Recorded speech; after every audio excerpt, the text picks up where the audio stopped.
Tuyo at kulubot na kamay. At tara't simulan natin bigyan kinis, hydrated at mukhang batang kamay. 2 pirasong kalamansi po ang kakailanganin natin. At idinirekta ko na rin po itong piniga. Napakaganda gamitin nitong kalamansi dahil na rin sa natural nitong brightening agent para sa ating balat lalo sa ating kamay. At pagkatapos naglagay ako dito ng half teaspoon na kape po. At half teaspoon din po ng baking soda. Dito nga sa mga pinagsama nating sangkap na makakatulong mag-lightening sa ating kamay, kasama na dyan yung hydrated na ibalik natin sa sigla na mukhang bata.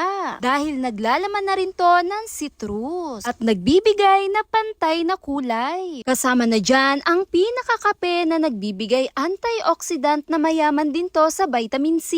At dito nga sa pinagsama-sama natin, isa tong natural bleaching properties para sa atin na makakatulong makatanggal lalo na rin sa mga fade o pagka-dark spot. Pagkatapos ko nga itong halu-haluin, idinirekta ko na nga itong idinampi sa aking kamay. Babad lamang po ng 15 minutes. Kahit isang beses sa isang linggo ay pwede natin tong gawin. Heto nga po ay sinishare ko sa inyo at nakadepende pa rin po sa inyong gagawin. Sa ating kamay nga ay nagkakaroon din talaga ng pagkakulubot at hindi ito maiiwasan. Dahil habang nadadagdagan ng ating edad, diyan din nag-uumpisa yung magkaroon ng pagka-dry at pagkakulubot lalo sa ating kamay na madalas din nating gamit-gamit lalo na rin sa mga gawain. At heto nga ang simpleng tips, panatilihin nating mukhang bata ang ating kamay na mapipigilan nito ang proseso ng pagtanda o pagkakulubot, andyan na rin yung pagka-dry. Katapos ko nga po itong lagyan sa buong kamay ko, dinirekta ko rin tong balutan para mas mababad siya at lumabas din ang pinakaresulta. Kahit ano pong pwedeng pangbalot ay pwede